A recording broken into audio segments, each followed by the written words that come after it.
Alright, this is rolling quiche shells for the Ranger Cafe. First thing we do is throw down a little bit of flour so it's not all in one clump. Take some of our quiche dough, add it flat, even out the pieces. A little more dough, flour on top.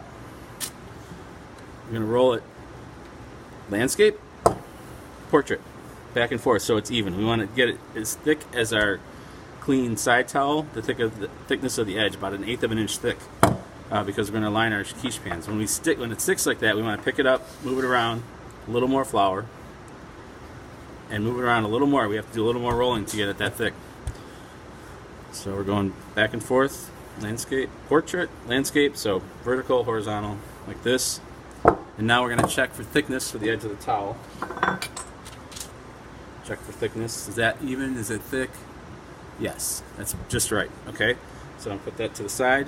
Now I want to take one of our saucers, and we're going to cut out an exact circle of dough with a palette knife or a short little pastry knife, and we're going to pick it up carefully so it doesn't tear.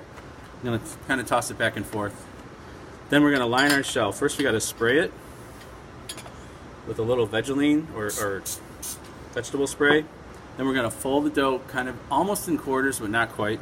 Put the point to the middle of the pan, just like a big pie shell, and then unfold it pretty quickly. Now we want to get it down the side, across the bottom, and up the other side evenly, all the way up and down. So we spin it around, kind of work it around. We don't want to have any of these folds. That's not good. We want it to even out, flatten out, go straight up the sides. So it's flat across the bottom and straight up the sides. So there's no bubbles. So then we got it all packed in. Now we can take our rolling pin, or you can just use your hands too, just to get off the excess. We'll save the excess for another use. Okay.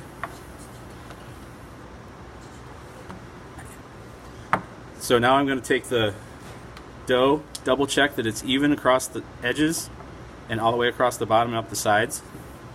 Then I'm going to dock it, which is just poking, just not all the way through the dough, but just enough to release some steam, with a fork. And then we're going to take a square of parchment paper, rectangle of parchment paper, crunch it up really well, because if you don't, and you try to put the beans in, the beans won't stay in.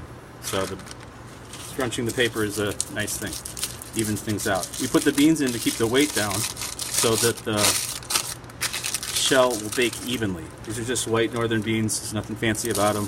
We can reuse them over and over again. We're going to take this nice and even, not packed down too tight, making sure it's even all the way around. Then we're going to bake it in a 350 oven on a rack, and then take the beans out and go 5 more minutes. 350 oven for 20 minutes, and then take the beans out and 5 more minutes until it's golden brown. And that's our quiche shell.